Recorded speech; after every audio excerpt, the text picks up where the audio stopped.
Dave Blackburn, de quoi s'agit-il comme programme? Tout particulièrement une formation qui est axée sur la santé mentale pour outiller policiers et policières à devenir des pères aidants, puis aussi s'aider soi-même pour ses propres questions de santé mentale. D'où c'est venu cette idée-là?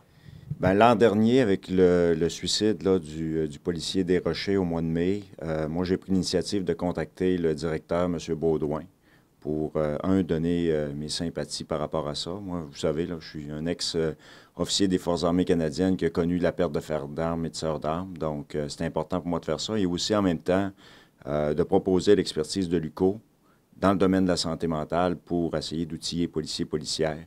Donc, c'était pour répondre à cette situation-là, mais aussi, de manière plus générale, être capable d'adresser les questions de santé mentale qui touchent les policiers et policières. Vous savez, c'est un métier qui est très demandant, très difficile, qui sont exposés à des situations de stress pratiquement sur la base quotidienne, potentiellement traumatiques aussi. Donc, je pense que c'est important d'en faire un petit peu plus. Puis cette formation-là, c'est ça qu'on veut faire. Et ça se déroule comment, cette formation? C'est une formation de 7 heures, principalement dans une salle de classe. Il y a des modules qui sont plus théoriques sur la santé mentale en général.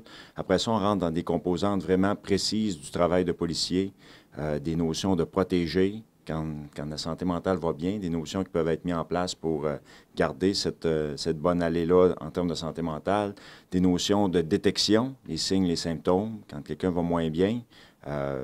Ce serait quoi qu'on a regardé pour être capable de l'aiguiller vers des services adéquats à sa situation. Puis le dernier, c'est soutenir. Quand quelqu'un a un diagnostic, quand un policier qui est en arrêt de travail, le soutenir pendant sa période qui tente d'aller mieux, là, qui va chercher de l'aide professionnelle, mais aussi préparer le retour dans le milieu du travail. L'expérience qui s'est vécue avec le SPVG, vous y avez observé quoi? Bien, c'était très positif pour une première. C'était un peu un pilote qu'on faisait. Dans un premier temps, c'était 20 cadres et des civils en position de direction, principalement du SPVG. Donc, très positif la réception. On va avoir une séance de rétroaction là, pour faire quelques ajustements parce qu'on a encore 4 groupes qui s'en viennent de 20 policiers et policières qui vont être sur une base volontaire au mois d'octobre et au mois de novembre. Est-ce que ça s'applique également à d'autres corps de métier? Oui, parce que c'est principalement basé sur les meilleures pratiques en santé mentale, inspiré beaucoup du monde militaire, autant des forces canadiennes que des forces américaines. Puis l'intention est vraiment ça, d'outiller les métiers d'urgence. Donc là, c'est le cas des policiers, mais on pourrait très bien appliquer cette formation-là autant aux pompiers, aux ambulanciers, aux répartiteurs 911. En effet, tous les métiers d'urgence qui sont dans des conditions où les situations de stress, les situations potentiellement traumatiques sont partie prenante de leur travail, c'est une formation qui pourrait très bien s'appliquer. Pandémie, telle qu'on l'a vécue, est-ce qu'il y a eu ou est-ce qu'il a été observé des changements majeurs? Oui, il y a une charge mentale qui est plus présente, il n'y a pas de doute. Nous, c'était à l'UQO, notre première ou notre deuxième formation en présentiel qu'on faisait, là, formation continue depuis la pandémie.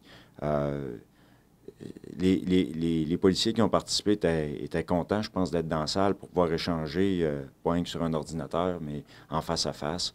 Mais en effet, là, ça a été même amené par eux qui ont participé à la formation que les 2 dernières années ont été plus difficiles. Puis on a une petite composante qui touche ça, là. Les plus récentes études qui ont sorti sur les impacts, tout particulièrement sur la santé mentale de la pandémie, on touche ça aussi dans la formation. Bonne continuité, Dave. Merci beaucoup.